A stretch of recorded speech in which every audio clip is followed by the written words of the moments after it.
Assalamualaikum warahmatullahi wabarakatuh. Alhamdulillah. Alhamdulillahilladzi khalaqal insana fi ahsani taqwim wa hadana ila siratal mustaqim wa waffaqana ila tariqil qawim. Ahmaduhu subhanahu wa ta'ala ala hadhihi ni'amil 'azim.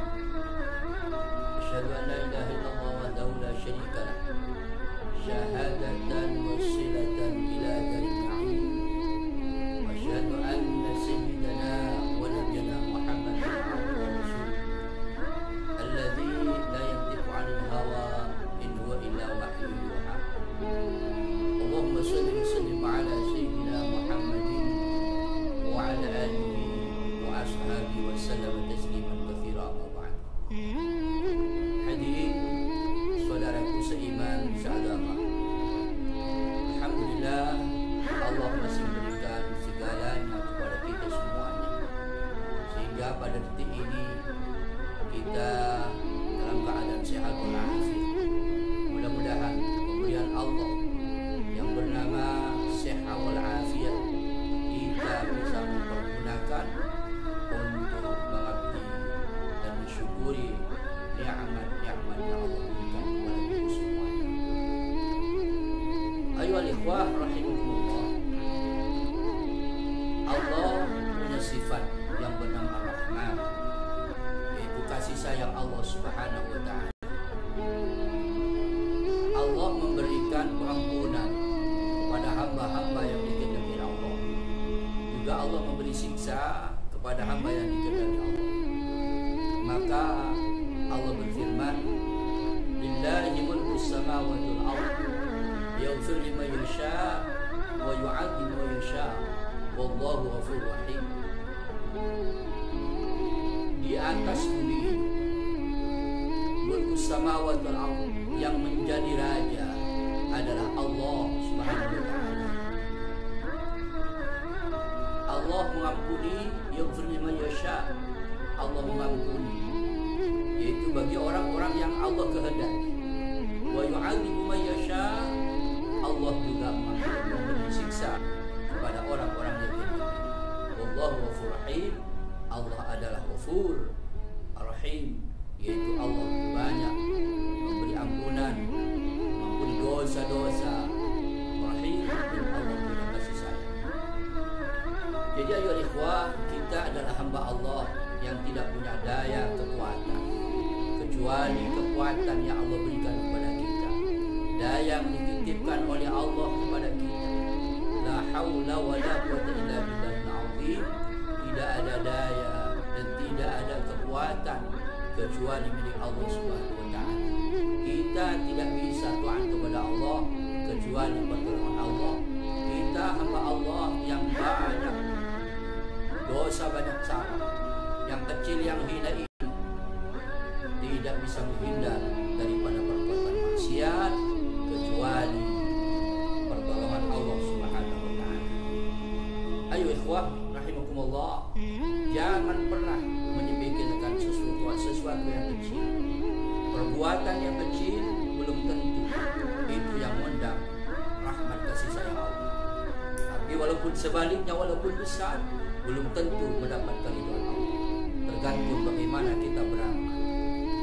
Banyak kisah-kisah yang ikhwah dalam penjelasan dalam kitab. Maka ada suatu kisah seorang pekerja seks komersial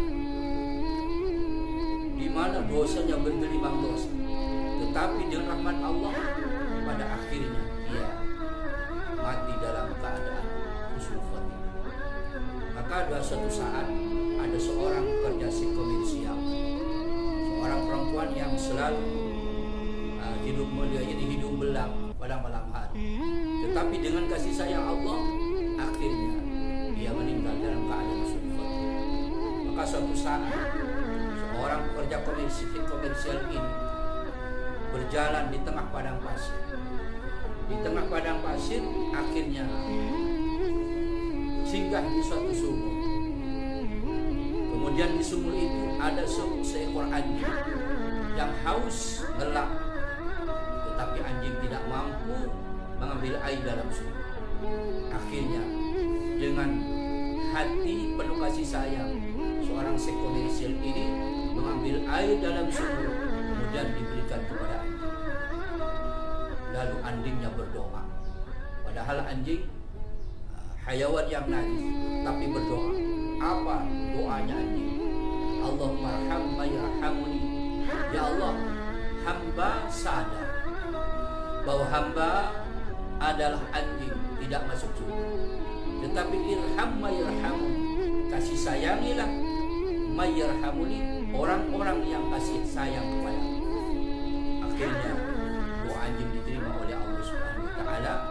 Lalu seorang pelacur seks komersial ini bertaubat kepada Allah, memperbaiki perilakunya, pada akhirnya ia meninggal dalam keadaan husnul khotimah. Ini bukti kasih sayang Allah Subhanahu wa taala.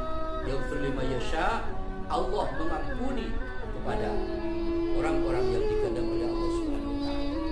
Maka ya ikhwah, kita artinya apa? Sebaik apapun kita, perbuatan ibadah apapun kita tidak boleh menganggap remeh kepada orang-orang yang berbuat maksiat. Belum tentu dia mendapat ampunan dari Allah. Kita sehebat apapun ibadah kita, tidak boleh kita merasa lebih baik daripada yang lain. Karena belum tentu dengan ibadah kita bisa mengantarkan mendapatkan pahala kasih sayang Allah Subhanahu wa taala. Ayo ikhwah, saudaraku seiman seagama. Ini maka Allah berfirman, wa rahmati ghadaban wa rahmati ghadaban ghadab. Jadi Allah, kasih sayang Allah ini mendahului, yaitu bentuknya Allah, mendahului yaitu marahnya Allah. Jadi Allah lebih dulu kasih sayang daripada marah. Ini sifat Allah Subhanahu wa taala. Maka banyak ikhwah di dalam sejarah, di dalam hikayah-hikayah, di dalam kitab dijelaskan ada seseorang yang selalu perbuatannya membunuh orang, sampai akhirnya terkumpul yang dibunuh 99 orang. Akhirnya hatinya ingin bertaubat. Datanglah kepada suatu guru atau kepada suatu ulama. Kemudian Tuhan ada detik-detik di dalam hati untuk bertaubat kepada Allah, memperbaiki. Akhirnya datanglah kepada suatu guru, kepada seorang kiai, minta jalan keluar. Bagaimana kiai, saya ini kepingin bertaubat. Bagaimana, apa bisa ada jalan keluar taubat saya? Apa dosa saudara? Saya membunuh orang 99 orang. Akhirnya kiainya menjawab, tidak ada ampun bagi. Akhirnya kiainya dibunuh juga, lengkap jadi 100. Jadi membunuh 100 orang. Akhirnya pindahlah kepada guru yang lain, minta jalan keluar. Apakah dosa membunuh orang 100 orang hamba ini? Wahai kiai, apakah ada ampunan bagi saya? Apa jawaban kiai yang kedua? Sekarang begini, kamu berangkat kepada suatu tempat. Berangkatlah kamu kepada tempat di mana tempat itu menuju kebaikan. Maka insya Allah dosa kamu diampuni sana. Akhirnya berangkatnya orang ini menuju taubat. Sebelum sampai sudah mendekati tempat tujuan bertaubat, akhirnya seorang ini meninggal dunia. Maka akhirnya turunlah 2 malaikat, malaikatul adab dengan malaikatul rahmat. Datanglah malaikat ini dua-duanya. Katanya malaikat adab, ini adalah bagian saya, karena orang ini dosanya besar. Kata malaikatul rahmat, ini adalah bagian saya, karena ini sudah niat bertaubat. Akhirnya tidak putus, maka lapor kepada Allah Subhanahu wa taala. Ini bagaimana ya Allah? Akhirnya oleh Allah perintah untuk diukur ke tempat tujuan. Yang setelah berangkat diukur kepada tempat tujuan. Kalau lebih dekat kepada tujuan tempat di mana ia bertaubat, akhirnya diukur ternyata lebih dekat kepada tempat bertaubat. Maka orang yang bunuh 100 orang ini dengan rahmat kasih sayang Allah diampuni dosanya oleh Allah Subhanahu wa Ta'ala, walaupun hanya niat, karena sudah mendekat kepada tempat berdoa. Ayo ikhwah rahimahullah, jadi bulan suci Ramadan ini terbaik bagi kita untuk memperbanyak membaca istighfar, memperbanyak minta pengampunan kepada Allah, kasih sayang Allah Subhanahu wa Ta'ala. Kita walaupun dosa seperti apapun besar, kita tidak boleh putus asa. Nah, putus asa adalah kebiasaan orang-orang kafir. Orang Islam seperti apapun orang beriman tidak boleh putus asa.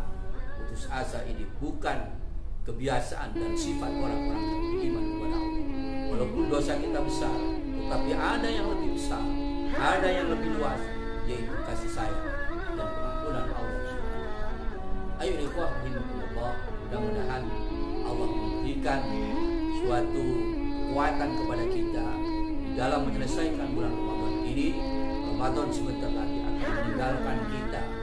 Ramadan sebentar lagi akan meninggalkan kita. Tidak ada jaminan tahun hadapan kita akan berjumpa dengan Ramadan. Tapi kita selalu berharap mudah-mudahan kita bisa berjumpa dengan Ramadan lagi.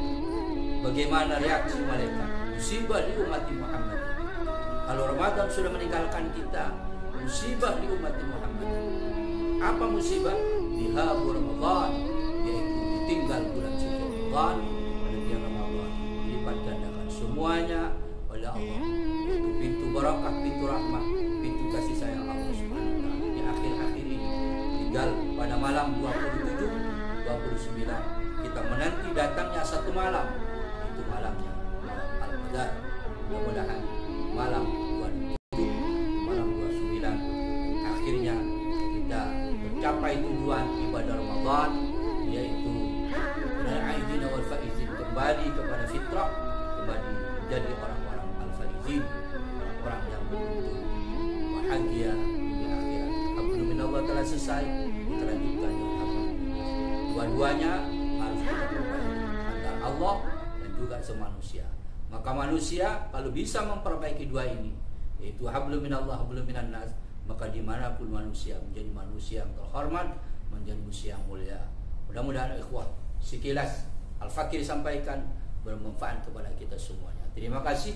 Wal afu minkum. Wassalamualaikum warahmatullahi wabarakatuh.